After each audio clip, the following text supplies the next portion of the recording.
अनेक जन्मों के संचित पाप, कोई इसी जन्म के केवल नहीं है, वो केवल मंडराते रहते हैं आकाश में दंड देने के लिए, समय इंतजार करते हैं। जैसे नरक में पड़े हुए जीव तुम देख रहे हो, घोर पाप का फल भोग रहे, केवल दिखाया गया था नरक। जानते हो किस बात से? कल याद होगा, सुमति जी ने पानी पीने जाने वाली गौओं को वैश्य कुल में 7वें जन्म में जन्मे जब थे, तो उन्होंने उनको नहीं पीने दिया। इसके अपराध से उनको नरक दिखाया गया था। तो वो यमदूतों से प्रश्न करते जाते हैं और उनका उत्तर यमदूत देते जाते हैं। ये जो तुम देख रहे हो तड़पते हुए जीवों को नरक में, महापापी लोग हैं, अपने पाप का फल भोग रहे हैं। जब कोई पुण्यात्मा होता है तो स्वर्गलोक में जाता है, देवताओं के साथ रहता है, गंधर्व उसका गुणगान करते हैं, अप्सराओं का नाना प्रकार से सुख उठाते हैं। और जब पुण्य भोग क्षीण हो जाता है तो फिर यहां आकर के मनुष्य लोक में अपने कर्मानुसार जन्म लेते हैं। राजन, ये जो तुमने पूछा कि किस किस पाप से पापियों को कौन कौन सा नरक में दंड मिलता है, वो मैं बतला रहा हूं। जो नीच मनुष्य कामना और लोभ के वशीभूत होकर दूषित दृष्टि से हर स्त्री को भोग भाव से देखता है, जिसको देखता है बस काम भाव से देखता है। बोले जो दुष्ट दूषित भाव से माताओं बहनों को भोग दृष्टि से देखता है, तो यहां बड़ी बड़ी चोंच वाले वज्र के समान जिनकी चोंच ऐसे गिद्ध बार बार हजारों वर्ष उनकी आंखों को नोचते और खाते रहते हैं। वो आंखें बार बार होती रहती हैं, बार बार निकालते, यही वहां है कि मरना नहीं है। उनकी दोनों आंखों को वज्र तुल्य नरक के पंछी बार बार निकालते हैं और खाते हैं, और उनके पुनः नए नए नेत्र उत्पन्न हो जाते हैं। इस पापी को पलक झपकने तक के लिए विश्राम नहीं मिलता, निमिष तक के लिए कि थोड़ा चैन मिल जाए, महान दुख होता रहता है। हजारों वर्ष तक उसको इस नेत्र दर्द पीड़ा भोगनी पड़ती है। और फिर जब मृत्युलोक में जन्मता है तो नेत्र रोगी पैदा होता है। वो यहां पैदा होगा नेत्र रोगी, या नेत्र ही नहीं है या नेत्रों में दिखाई नहीं दे रहा, कई तरह के व्यवधान, जिन्होंने नेत्रों का दुरुपयोग किया। अब जिन लोगों ने, जिनको तुम देख रहे हो इनकी जबान काटी जाती, बार बार जबान नोची जाती है, ये वही लोग हैं जो शास्त्र का गलत उपदेश किए हैं, गलत अर्थ किए हैं, अपनी वासना की पूर्ति के लिए शास्त्र का गलत प्रयोग किए हैं। जो किसी को गलत सलाह दी है तो इनकी जबान बार बार छोटे छोटे हिस्से में तलवार से काटी जाती है। शास्त्र का उल्टा अर्थ बताया, उसकी जबान को वहां हजारों वर्ष काटा जाता है। खिलवाड़ नहीं, प्रश्न उत्तर कर देना। अगर आपका उत्तर गलत है तो आप नरक जाएंगे।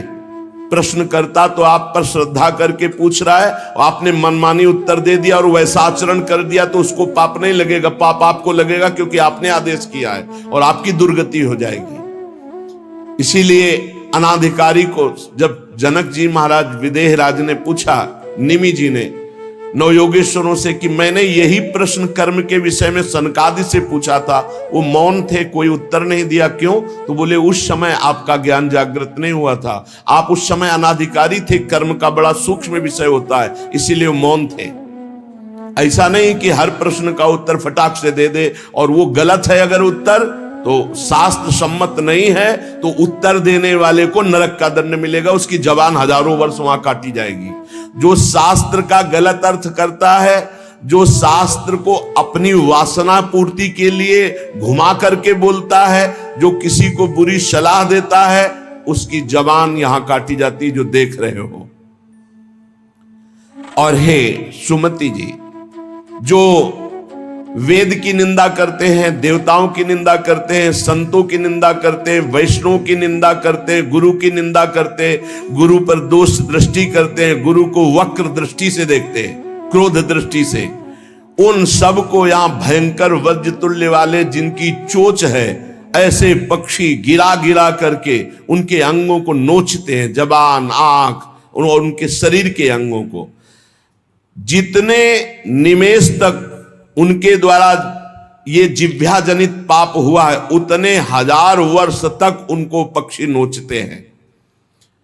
जो नराधम बिना दोष के दो मित्रों में फूट डाल देते हैं, एक दूसरे की चुगली करके, पिता पुत्र स्वजन में भेद पैदा कर देते हैं, और जो पुरोहित, बहुत ध्यान देने योग्य बात, अनुष्ठान का संकल्प लेता लेकिन अनुष्ठान पूर्ण नहीं करता, जजमान को क्या पता।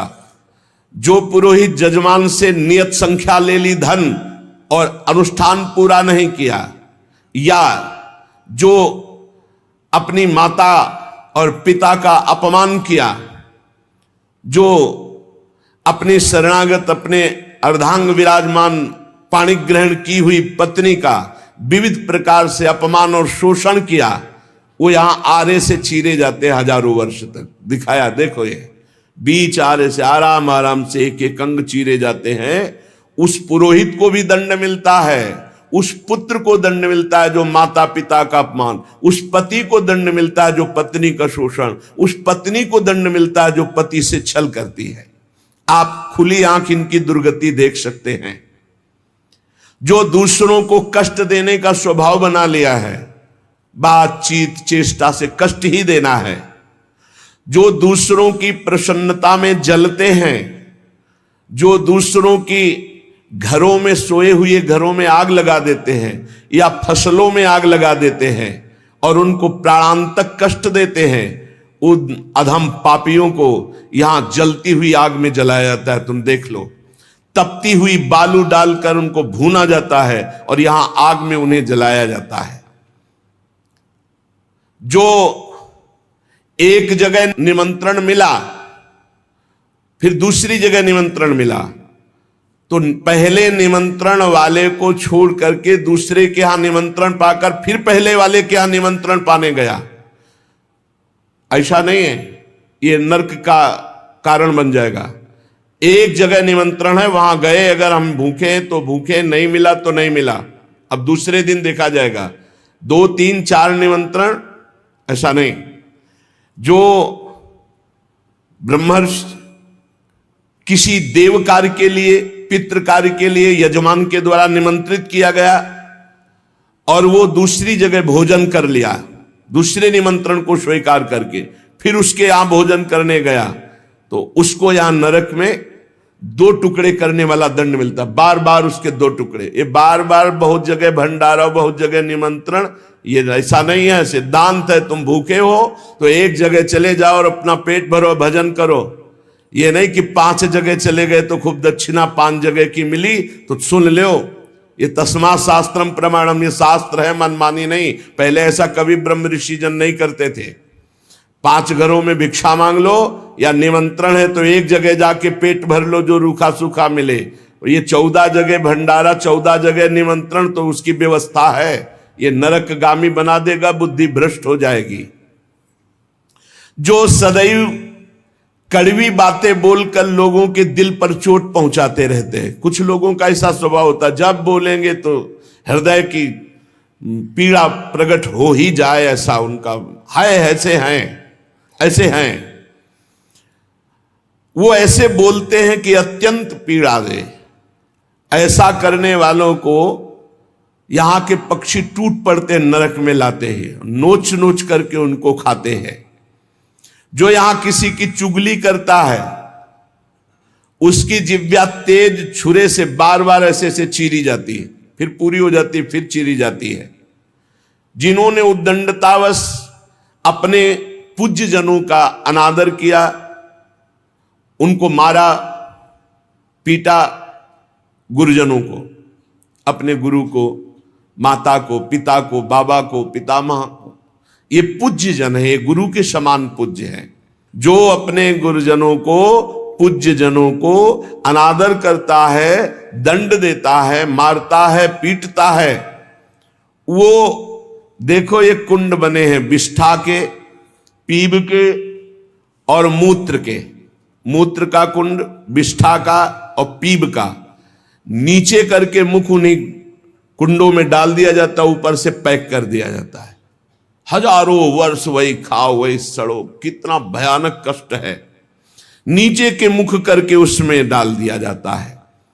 जो लोग भोजन बनाने, बहुत ध्यान से सुनो, भोजन बनाना उद्देश्य रखो, यज्ञ है, यज्ञ के लिए भोजन बना रहे हैं। सबके हृदयों में भगवान है।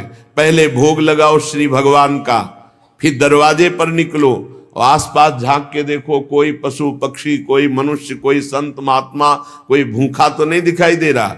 अगर एक गाय है, कुत्ता भी है, तो घर से जाओ, रोटी लाओ, पहले उसे डालो, भगवत स्वरूप मान करके पहले। फिर अपने घर में जो बड़े बूढ़े हैं सबसे पहले उनको पवाओ, बच्चे जो हैं उनको पवाओ। अच्छी अच्छी चीज तुम पालो, बड़े बूढ़े नहीं, अभी आगे आएगा, उनको भी दंड मिलता है।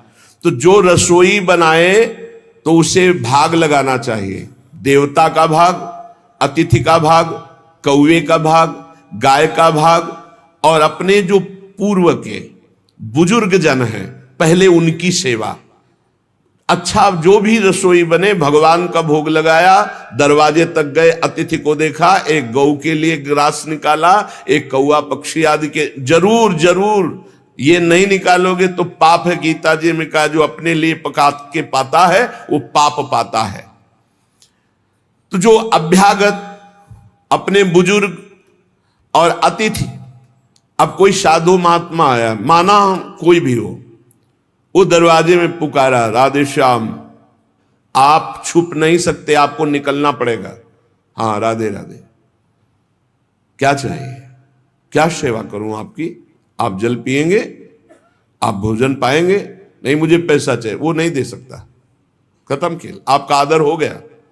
आप मृदु वचन में इतना तो बोल सकते हैं, राधे श्याम, आप इतना बोल सकते हैं, आप जल पिएंगे, आप रोटी पाएंगे, भोजन प्रसाद पाएंगे। नहीं, मुझे रुपया चाहिए। नहीं, मेरी श्रद्धा नहीं, मैं नहीं दे सकता, सामर्थ्य नहीं है, श्रद्धा नहीं है, कुछ भी आप कह दो उस पर चलेगा, पर आपको निकलना चाहिए। यदि आप छुपे रहे हो, आपके कान में आवाज आई, आपके दरवाजे से भिक्षुक वापस जा रहा, तो आपके सुकृत नष्ट हो जाएंगे और आपको पाप लगेगा। ये धर्म है, अतिथि देवो भव। देना ना देना वो आपके ऊपर की बात है, लेकिन मृदु वचन, जल और भोजन, ये तीन तो प्राय सब, नहीं कुछ है, एक फल दे दे। अगर वो कहता है मुझे भूख लगी है, तो आप वहीं गेट के बाहर बैठिए, परिचय नहीं है इसलिए, घर में जो सदस्य पुरुष वर्ग का, उससे 2 रोटी भेज दीजिए। जो दुष्ट आए हुए अतिथि का अपमान कर देता है, अतिथि देवो भव, बड़ी महिमा है गृहस्थ धर्म में अतिथि सेवा, साधु सेवा की, उसे यहां पीब चाट चाट के पवाई जाती है नरक में। उनका बुरा हाल होता है, बहुत सावधानी। इसीलिए धर्मात्मा पुरुष एक एक कार्य को बहुत धर्मपूर्वक, जो यहां दूसरे के भाग का अपहरण कर लेते हैं,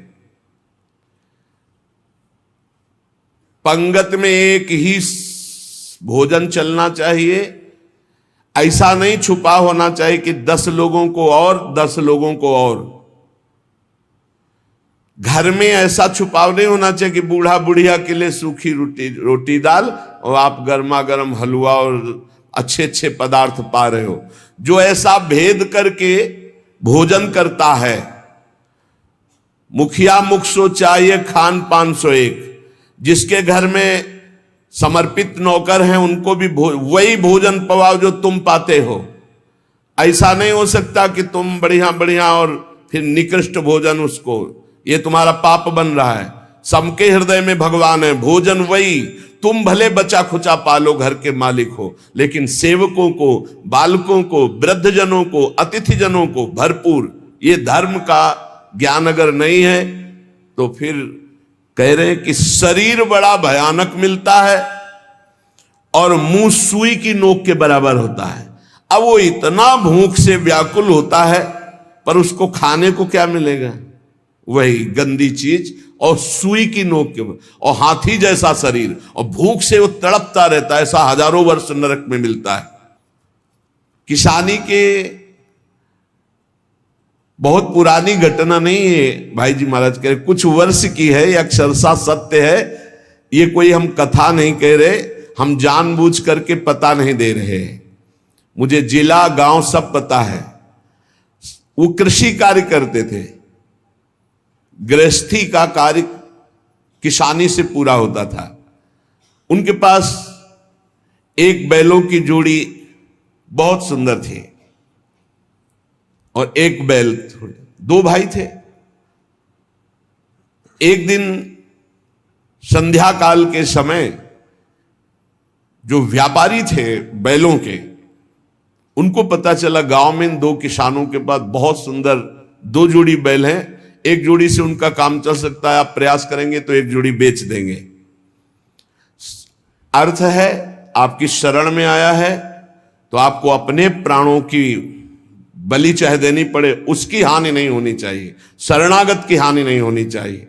अगर हानि हो गई तो नारकी गति मिलेगी और यहां भी दंड मिलेगा तत्काल। ये महत पाप है, शरणागत का त्याग महत पाप है। अब वो दो व्यापारी थे, अब वो कई बैल खरीदना बेचना उनका काम था। वहां आए और उस समय 12,000 रुपए की जोड़ी तय की। उनको बहुत अर्थ लगा, 12,000 रुपए मिल रहे, दो से काम चला लेंगे, फिर गौवे हैं बछड़े हो जाएंगे, फिर काम चलेगा। 12,000 रुपए ये देंगे और ये व्यापारी हैं तो उनके पास थैला भी था तो और भी रुपए होंगे। संध्या